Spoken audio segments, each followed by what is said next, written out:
আছে, কেউ গা ঢাকা দিয়েছে, কে কোথায় আছে তাদের কিন্তু কোনো পাত্তা নেই। 17 বছরে যারা আখের গজিয়েছে, যারা টাকা পয়সা ইনকাম করেছে, যারা দলটাকে ডুবিয়েছে, তারা কিন্তু আজকে নেই। তারা গা ঢাকা দিয়েছে এবং সর্বোচ্চ লেভেল পর্যন্ত গা ঢাকা দিয়ে আছে।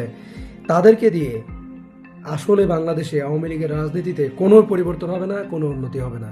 নবনেতা চৌধুরী একটি ফিচার তৈরি করেছে, সেই ফিচারে স্পষ্ট বোঝা যায় যে আওয়ামী লীগের যে নেতাকর্মীরা গত 17 বছর ডমিনেটিং পজিশনে ছিল, তারা আজকে আনন্দে, তারা আজকে অনেক সুখে দিন পার করছে।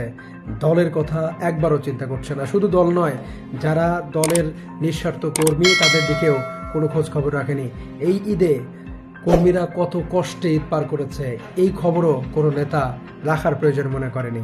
তারা 17 বছর রাজনীতি করেছে, 17 বছরে নিজের আখের গুজিয়েছে, দলের নেতাকর্মীদের জন্য কোনো কিছু করার চেষ্টা করেনি এবং এখনও তারা কোনো কিছু করছে না, শুধুমাত্র নিজের স্বার্থে সব কিছু করছে। তাহলে কি প্রশ্ন ওই দিকেই যায় যে একমাত্র শেখ হাসিনাই আওয়ামী লীগের জন্য, শেখ হাসিনাই আওয়ামী লীগকে ভালোবাসে, শেখ হাসিনাই একমাত্র আওয়ামী লীগের আদর্শের জায়গা থেকে আওয়ামী লীগকে ভালোবেসে আওয়ামী লীগকে আঁকড়ে ধরে আছে, একমাত্র ভাবনা কি শুধু শেখ হাসিনারই?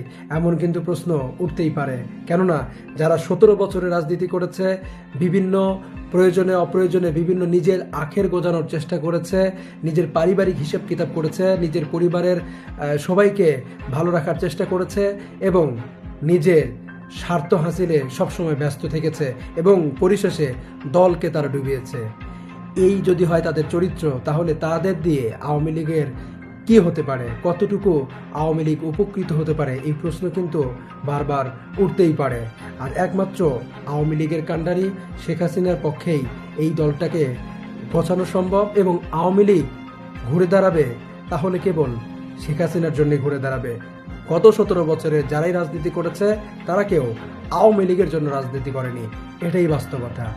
আওয়ামী লীগের জন্য যদি রাজনীতি করত, আজকে আওয়ামী লীগের এই করুণ পরিণতি কখনোই হতো না।